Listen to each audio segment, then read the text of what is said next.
গতকালকে মানে 8ই আগস্ট আমার বোনের ফার্স্ট অ্যানিভার্সারি ছিল। সেটা তো তোমরা অনেকেই জানো, আমি ছবি পোস্ট করেছিলাম।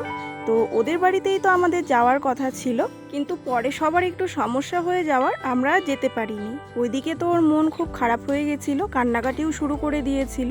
তারপর মা বলাতে ওর বরকে নিয়ে আমাদের বাড়িতেই চলে এসেছিল। আর আগে থেকেই যেহেতু কোনো কিছুই প্ল্যান করা ছিল না, হুটহাটি প্ল্যান হয়েছে। তো বাবা দেখো বাজার থেকে গিয়ে, বাজারে যায়নি মানে আমাদের পাশের দোকান থেকে গিয়ে টুকিটাকি কিছু জিনিস কিনে নিয়ে এসছে। গতকাল তো মার শরীরটাও ভীষণ খারাপ ছিল, তো যা কিছু টুকিটাকি রান্না করেছিলাম ওই আমিই করেছিলাম। দিদি শাশুড়ির শরীরটা তো খুবই খারাপ ছিল, ও তো আসবেই না বলেছিল। তারপর জামাইবাবু অনেক রাত্রে বাড়ি যাওয়াতে ওরা খাওয়া দাওয়া সেরে মোটামুটি 9টা সাড়ে 9টা নাগাদ এসছিল। তারপর এসে আমাকে একটু হেল্প করেছিল। দেন শুরু হলো আমাদের সেলিব্রেশন পর্ব।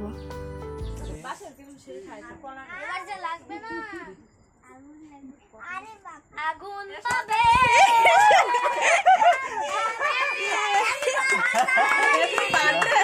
আয় বার্থডে বলিস না।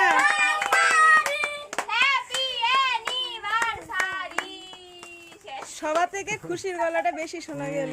খুশিকে একটু কেক বেশি দিস। Happy anniversary. খুশি সব কালা কালা করছে। বাবা আমি টিউশন তে ড্রেসই পাঠাইছি। এটা কালা না, এটা নীল কালার। শর্ট কালা কালা বলো, কালো কালো।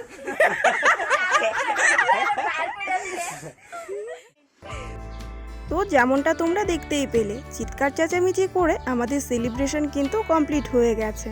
তারপর তো খাওয়া দাওয়া শুরু হয়ে গেছিলো, আমি আর সেটা কোনো রকম ভিডিও করিনি, মানে ব্যস্ত ছিলাম খুবই।